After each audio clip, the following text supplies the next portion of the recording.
Are you ready then? Yes.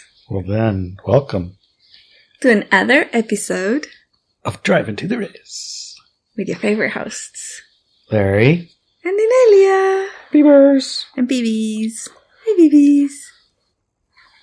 So what we going to talk about today, honey? We're going to talk about sungazing. Sungazing, huh? Mm-hmm. Mm-hmm. Strange about that. Why? Well, every night when I would be fishing, I'd drive my boat into the sun and sungaze for like 15, 20 minutes, and I would get so filled with something. I don't know what it was. Let's call it life force, something. Prana, energy, chi. It felt more than a sunburn. More than a sunburn? Well, it wasn't even sunburn, you know? No, it's not sunburn. It was just like so much something. It was like chi, life, yeah. Life, yeah. It was an interesting experience. Yeah, it's super nice. Yeah. Till you get too much. Right. But just to be clear, this newsletter and this podcast is not about instructions about sun gazing, although we could give a little bit of instruction. I would suggest that if you're interested to research it and do it properly, because you can actually damage your eyes or get bad sunburn if you do it wrong. So okay. It's not like, oh yeah, I'll go and, midday and look at the sun. It's not like that at all. So research it. Yeah. Okay. I did. I researched it. I did too. Yeah. I did too. Yeah. And I tested it out. And I tested it out, but I didn't wait till I didn't follow the directions, of course. Oh no. Did you hurt yourself? No. How did you not follow the directions? Well, I couldn't get up that early. You can do sunset too. Yeah, so I just did sunset. And, yeah, me too. The problem with sunset for me was that I would get kind of energized. And you couldn't sleep. Yeah, but it was a little hard to sleep, and I needed to cook food and feed the guys, but I'd be like totally satiated. Yeah, you couldn't eat. I wasn't super hungry, but I had to remember that they're hungry, so. Yes, that happens. Yeah. Shall we read a little bit of the Yeah, let's read what you've written. Let's read a little bit then, maybe. Okay, the sun and sun gazing. Okay, I'm trying to keep these articles short, but this one is a bit longer. Some of them are longer, actually, than this one even. So I hope you will stick it out and read to the end. It's worth it. Several years ago, I shared my experience of sun gazing. Since then, I have received hundreds of messages and emails from individuals who are interested in the subject. Discussions about it have grown in walkwithmenow.com. Mostly people are interested in the bit that happened several months into my sun-gazing experiment, which was the day that I received the information, the knowing that if I wanted, I didn't have to eat food ever again, and I would be perfectly fine. The main question I got, funnily enough, was about how sun-gazing worked to allow the person to stop eating without any negative effects, in other words, die. What were the mechanics behind it? Yeah, it is strange because we get images, right? Mm-hmm. Images of people in Africa where there's so much sun and they're starving to death. Oh, right, yes. There must be process to it. Mm. Yeah. Because it's not just the sun. No. My answer was that the person had to sun gaze, and if their higher self decided it was the best path, the links would be made within their body, and they would get the same message. This is true, but it doesn't explain the mechanics behind it. The same message as in you don't have to eat anymore. Right. Years passed, and I saw documentaries and articles where sun-gazing masters who said they didn't have to eat were found and filmed eating fast food or local cuisine. Some of these masters were then filmed trying to bribe the filmmaker into deleting the photos and videos. Eat the sun? Oops. What? I think so, yes. Yeah, I remember watching that one. Yeah, I think so. That was an interesting show. Oops. Right there. Oops. Yeah, on the newsletter. Oops. They got caught. And bribing. What really surprised me was not the second part, the bribery, because the first part, the part where they're seen eating, to me was irrelevant. Just because you don't have to eat anymore doesn't mean you don't want to or won't do it. And I remember he said he loved it. He loved that buffet. Yeah. Then in August 2022, that was last year, The conversation started again at Walk With Me Now. Some members started their sun-gazing journey and they were asking details such as whether it was best to stand on dirt or grass while doing this. Stuff like that. And of course the mechanics behind their no food needed thing. Yeah, because it is, extraordinary claims, but there's plenty of reports of it. Yeah, totally. And there are plenty of experiments where they had them like ensconced off in a hospital room, right? Mm-hmm. For 30 days or better and no food. They were fine. They were fine. Yeah.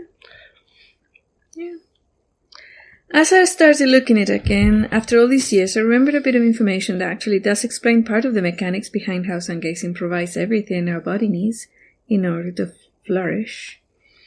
It explains why some people get massive results while others do not.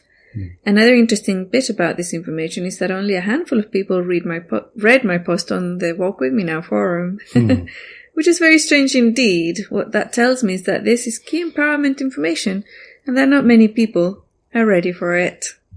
So it'll be interesting to see how many people are ready for it now. Yes, and read this article all the way down to the bottom. The part where that details come in? Yes, and you're going to have a test at the end. Okay. Do you want to find out what I saw? Yes. Okay. Keep reading. This is what I wrote back in August 2022. One of the really fascinating aspects of the sun is that it is a different experience for each person. Not just in the aspect of sun gazing, but generally speaking. The sun is experienced differently by individuals. I think this is a big aspect of the results people get with sun gazing. For example, when I did the experiment, a friend decided to do it too at the same time. She wasn't getting any results, at least not the results I was getting. Then one day, I decided to take a break from it. She asked me why. I told her that I was saturated, that the sun was so filled with information that I couldn't take any more of it in, that I would integrate the information for a few days. Then, when I felt I could take some more, I would continue with the experiment. She gasped. That's what I felt too, saturated. Yeah, saturated. It's like saturated, I was just full of it. Yeah. Full of it. Like you can't take anymore. I just can't take anymore. Yeah. I asked her what's the matter. She then laughed and said, I think I just realized why I'm not getting the same results as you are. I've spent every single day talking to the sun and telling the sun everything. All my problems, my issues, experiences and such. In other words, not for a moment did I allow myself to receive information. Just give it. Oh, giving it? Yes. Are you kidding me? No, that's what she said. That's strange. I would never think of that. Yeah, I know. It's like... It was a super interesting perspective, so the next time I looked at the sun, I decided to send information to it instead of receiving it. And sure enough, there was a deep sense of separation in that dynamic, like externalizing authority. I felt into my natural stance as I did the sun gaze, and it was very different. It was like the sun and I became one, and my body needed to adapt to be able to cope with the new energies, power, and chi. Which was why it took me so long to get to 10 minutes of sun gazing. My personal initial intent was connected to healing the pineal and pituitary glands, cleansing the body, and healing damage to the rest of the body. I don't remember what my friend's initial intent was. To summarize, the why and how you do this is going to dictate your results. Right. So I remember doing it like when I was fishing. It had nothing to do with sun gazing. It was just driving into the sun, and I was literally sun gazing. I would feel saturated, and I would like put stuff to cover up the window to stop the sun from coming in. And then, funny. And then as I started doing pituitary things. Tried to decalcify, activate third eyes, things like that, and understood and thought of the sun as information. When I would feel saturated, instead of stopping it, I would go into it. Do you know what I mean? Yes. And allow. Yeah. allow it to do whatever its job was. Yeah. And that was kind of, I think, the way I was saying is like, okay, it's working. Yeah. You know. FYI, at the end of the experiment, I decided to continue eating food, as eating food was more than just for physical nourishment. Yeah. Eating food connected me with Gaia and my family and my friends. And sun connects somewhere else, right? The what? Sun connects differently. Yes. Not Gaia. Mm-hmm. If you read to the end of this article, and here's your test, I want you to do two things. One is to go to my Instagram channel and write, I read the Sun and Sungazing article to the end. On Instagram? Okay. Yes, on Telegram, or yeah, you can do Instagram too. Oh, I thought you said... I said Telegram, yeah. Okay. And the second thing is for you to share this article with everyone you know. And all your groups and circles. This information can change the core perception of who and what we are. That's the article. So there's been one of the things that I found fascinating, was again in one of these, I don't remember if it was an article or one of these documentaries. They talked about a series of people, like a group of people that I can't remember what country they were from, but they had this knowledge and they had decided that it wasn't a knowledge that should be shared. So they kept it to themselves, but they were a group of people, a nation or whatever it was, that didn't actually need to eat, right? And like you said, it's like the sun and Gaia are different. So eating food, like I said, it connected me with Gaia. I can describe the actual moment like I remember it, like it was yesterday. And at that moment, I was standing in my yard in Sacramento and I was looking at the sun. In the evening, I only did sunsets actually. I didn't do sunrises because again, I couldn't get up that early. Plus the sunrise, this is the problem. I had to get up early and then I had to drive about 20 minutes to get to a place in the neighborhood where I could see the sun rising. And organizing that was impossible. The sunset I could watch from my yard. So that's why it was like 6 months of yard sunsets. Anyways, I felt that energy of this is it. You don't have to ingest food anymore. You can do this instead. And when I looked at it, a couple of things went through my mind. One of them was, well, that's very handy. That's awesome. Yeah, I would like that very much. And then I got a message, I suppose, from my physical body. And my physical body said two things, or showed me two things. One of them were strawberries and chocolate, like those chocolate covered strawberries, right? And chocolates, strawberries and cream. And they showed me sitting down, eating a salad or a steak or something with my family and just giggling and laughing and talking with each other and sharing the food and just eating together. You know, it was such a deep connection. And I realized in that moment, and when I looked at and I followed the energy line from the strawberries, I felt Gaia. I really felt Gaia's presence and connection. So immediately for me, what that meant was if I stopped and I just did the Sungazing, I wouldn't have, or it would be a lot harder for me because it's already hard to connect with other people, not just my family, and also to connect with Gaia. So. Be like having Sunday dinner, but no dinner. Yes, exactly. So have Sunday dinner, but don't have a dinner. Just people sitting around, I don't know. Looking at the sun? Yeah.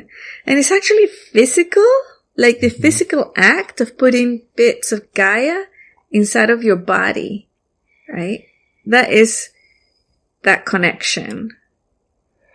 I remember when I was doing I think it was Qigong, and in it was a lot of meditation. Mm-hmm. And in the meditations, over some period of time, the desire for some foods went away. And even dropping some foods, in this case it was meat. Yeah, I went through that too. Separated me from a lot of people. Yes. And it was uncanny, actually, how food acted to separate. Yeah.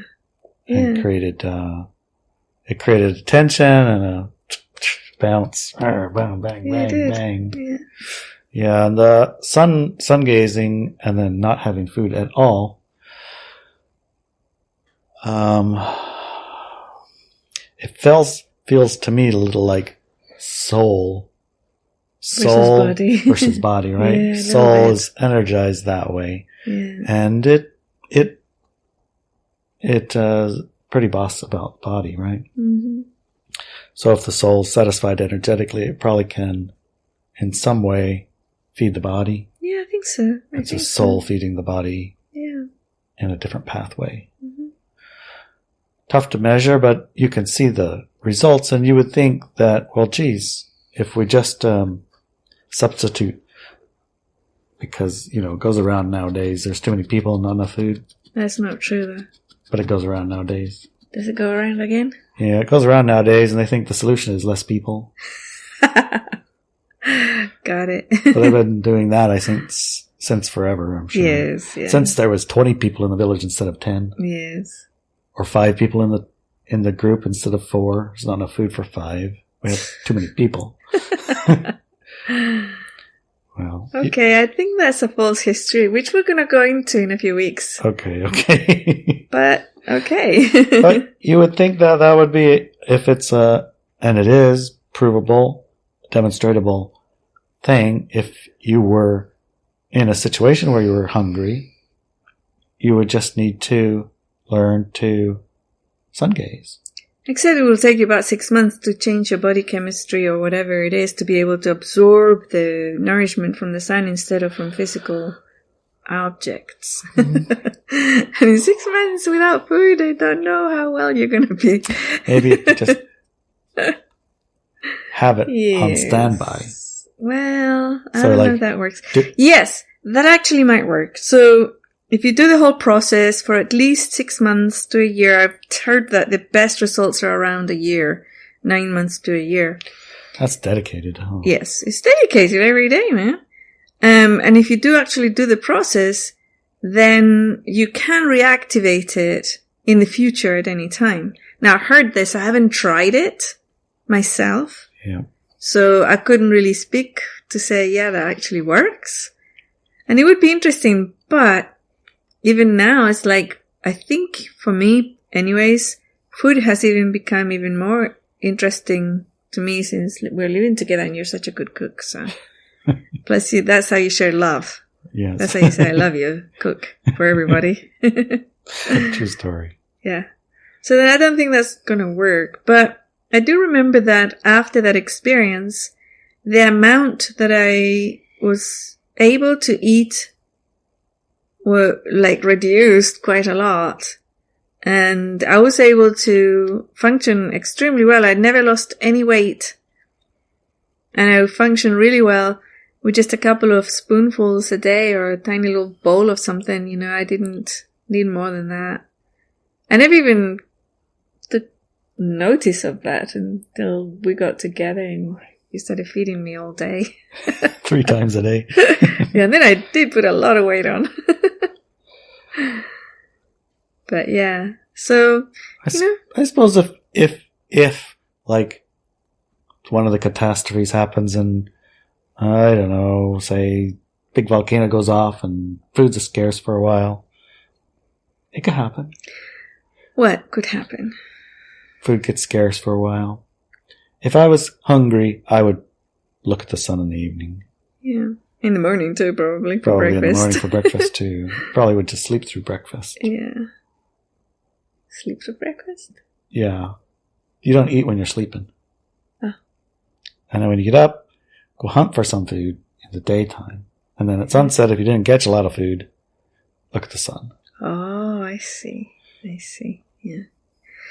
You know, I've often said that if it came to the situation where in our world we no longer can eat, or, it's like we can't survive, or there's no food or whatever, so that I wouldn't want to be staying here. It's like, yeah, don't want to. And when we looked at that, we realized that both of us have created situations in our lives where we are in a location and we have the capacity, the contacts, and the knowledge to have a lot of food no matter what happens on Earth. Right, even in the Ice Age where everywhere was covered with ice, there's still this area didn't have ice. Yeah. Because of the ocean. Right. And still had fish. Yeah.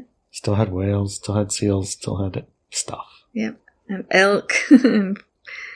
And lots and lots of evergreens with lots and lots of bits that you can eat from them. And forest food. Lots of forest food. Ocean shore food. Yeah, ocean shore food. Seaweed and all sorts. Yeah. Yeah. We'll be fine. Yeah. And we can eat the sun anyway. Yes. We can eat the sun. It was an interesting experience, data-wise, though. How about for you, for data-wise? Oh, the data that came in. Yes. So, like I mentioned in the newsletter, my why for doing the sun gazing was to cleanse the what's it called? The, pituitary. Yes. Yeah. And the one that calcifies, is one of them. One of them. We're so good at these things. I forgot the one. It's in the pineal. Yes, the pineal gland. Thank you, darling. Yes. Decalcify pineal gland. Yeah, Yes. I was asking Sun for help with that too. Yeah. And boy, oh boy, would that get hot in there. Yes, it would, yeah.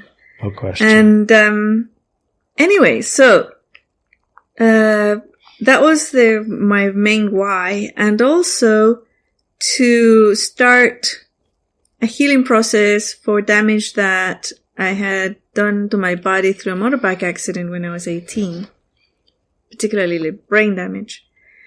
So, and my body as well. And I can honestly say that for the healing of the body part, I didn't get any results as such. I didn't notice anything different.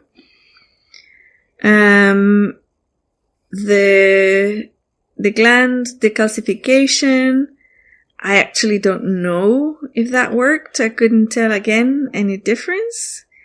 But the feed thing, but also the information.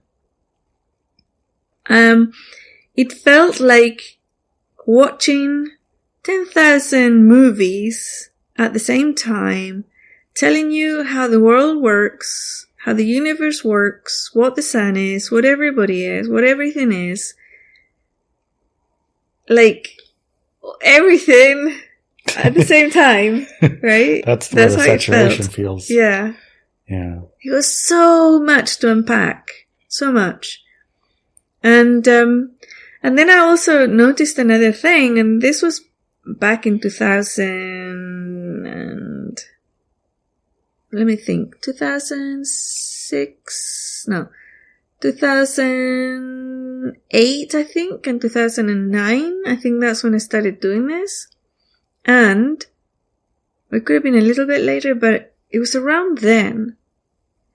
And that's also when I noticed that the sun was different to when I was a kid. Yeah, I've heard that. I noticed that too. I don't know if you've known that if you just watch or you look at drawings of pictures of the sun that children made in the 60s and 70s, they're yellow. The sun is yellow, like bright yellow. And I remember many times when I was a little kid, I would look at the sun because I wanted to draw it properly, the proper yellow. And my parents would tell me to stop because you don't do that. It hurts your eyes. Yep. And I thought that was really strange because if it would hurt my eyes, my body would tell me, right? You would think so. You would think so. Anyways, it was yellow. You look at the sun and the sun was yellow. Not a light yellow, a bright, like really, really yellow. And nowadays, or even then, I started noticing that the sun was slightly less yellow, like quite a bit actually. It was only slightly yellow now. It wasn't like deep yellow like it was when I was a kid. It was slightly yellow. And then as the months progressed and the years progressed, I noticed that it went completely and absolutely pure white. Bright, pure white. Now, the sun, of course, was telling us what was going on. And I felt it like it's a period of time and space where we're going through, and, well, there is no space, but that's another conversation we can have at another time. Like what the function or the nature of the sun in our lives had changed. And of course we were moving into, and we are now in the middle of a split of reality, of experience, of what people want to experience here in the physical universe. And I think that was all contained, all that was contained in that information. It was all part of it. And where else are you going to get it except from the sun? And also the other thing that later on, became fascinated with the sun, even though I'm actually allergic to the sun. I go out for too long and I get a rash, One of the things that was looking at was, what is the sun? What is the nature of the sun? And I remember this was years later, we did a meditation to go into the sun, the heart of the sun. Mm-hmm. And I would do this exercise with people for years before. And every single time, with very few exceptions, the person would tell me, oh, the inside the sun is black and it's not hot. And it's like really big. And it's like, there's something here. Right? And we looked at it, and every time it was like, oh my God, this is a portal. The sun is a portal. It can go to other places, to other suns. The suns are just hubs, like portals. And then that information started coming in from other people too. You can find it. Lots of people are talking about it now. And so that was interesting, and that was part of it. And it was almost like when people were doing the exercise to get closer to the sun and then going to the sun, the energy of I'm going to get burnt was a fear that they'd learned. But as they went through the process, they didn't get burnt. They didn't feel like the heat, like a fire. Like a fire, exactly. They didn't feel the fire heat. It was something else. It was energy, it's pure energy.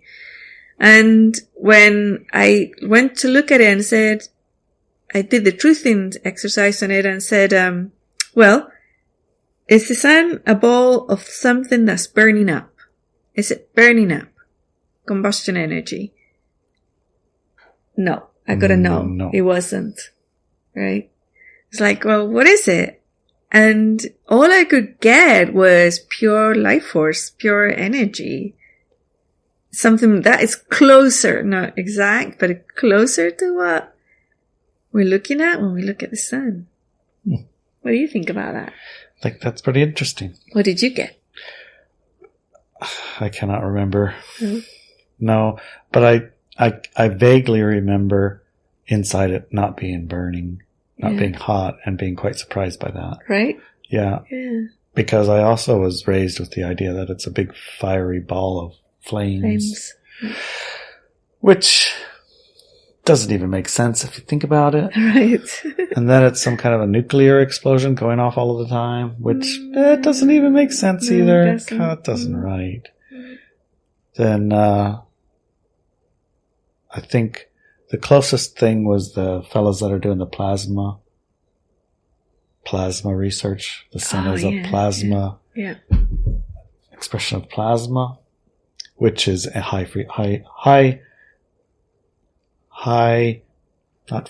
power electrical something, Yes, yeah. I remember that. We saw something like that. We saw it in a documentary. Yeah, it was so fascinating. I wonder what happened to that. Oh, I should look it up again. We should look into it again. Yeah. Well, that was cool. Yeah, it's interesting. Yeah. Do you feel complete, darling? Yeah, there's so much with the sun. I think we've done a good start at the sun gazing, our experiences with it. Yeah. And in our second half we can maybe get into more specific details, I suppose. That would be good, yeah. Of the process. Mm-hmm. Process you used, and let's go in there. All right. Okay, okay.